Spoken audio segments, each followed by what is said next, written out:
याद रखिएगा 100 साल बाद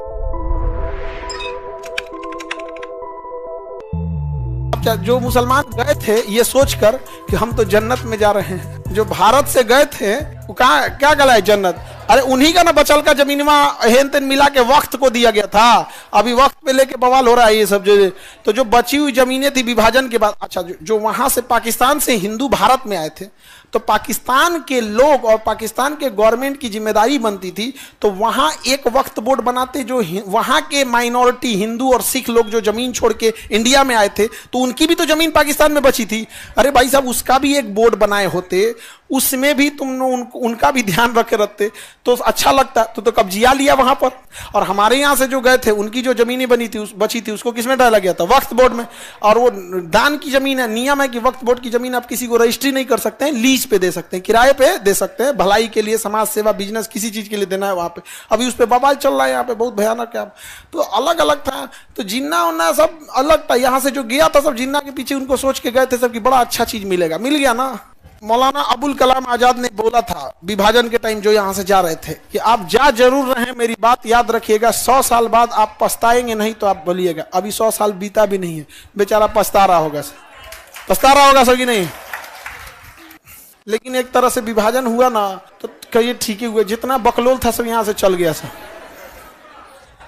जितना बकलोल था सब चल गया। नहीं तो हियो लेके AK-47 से पढ़ने आता सब। हम लोग कहते आई कार्ड कहाँ है? आई कार्ड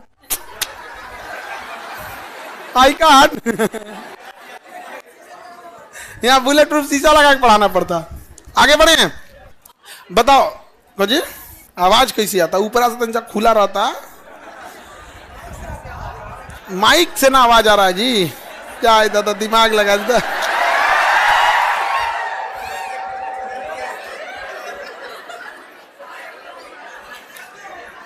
तुम कैसे बच गई बबनी?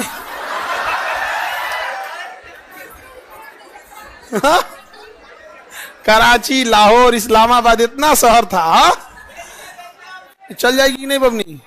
देखो 1946 में संविधान सभा के लिए संपन्न चुनाव में डॉक्टर भीमराव अंबेडकर जी का पूर्व बंगाल, कहां से हुआ? बंगाल। अभी पूर्वी बंगाल का नाम है बांग्लादेश, अभी पूर्वी बंगाल का नाम क्या है? बांग्ला। तो इनका चुनाव कहां से हुआ? बांग्लादेश। लेकिन भारत पाकिस्तान का जब विभाजन हुआ तो अंबेडकर साहब का जहां से चुनाव हुआ था उस जगह ये चल गया पाकिस्तान में। तो अभी कहां कहेंगे भाई बताइए? तो इनका दोबारा चुनाव होगा। तो जब विभाजन जब हो गया, पूर्वी बंगाल कहां चला गया? पूर्वी पाकिस्तान बन गया। तो अंबेडकर साहब को संविधान सभा में शामिल करने के लिए दोबारा महाराष्ट्र हुआ। किस क्षेत्र से? पूना संसदीय क्षेत्र, महाराष्ट्र में पूना क्षेत्र से जाके, महाराष्ट्र क्षेत्र से, बस याद रखिएगा, समझा गया। और वो भी कैसे उनको चुना गया? देखिए पूना सीट जो था, सीट पर कौन थे?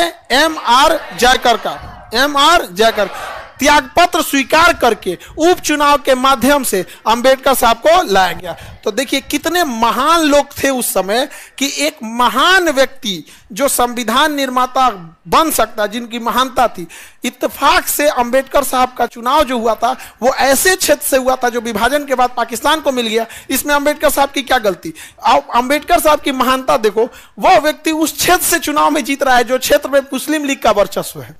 अंबेडकर साहब का क्षेत्र बांग्लादेश में चला गया, चुनाव उस क्षेत्र से जीत रहा है जहां पे किसका वर्चस्व है? मुस्लिम लीग का वर्चस्व है। तो भाई मैदान किसी का भी हो, अंबेडकर साहब की बातें अलग थी भाई वहां पे, तो वो महान व्यक्ति थे। अब वो कहां जाएं? तो उनके लिए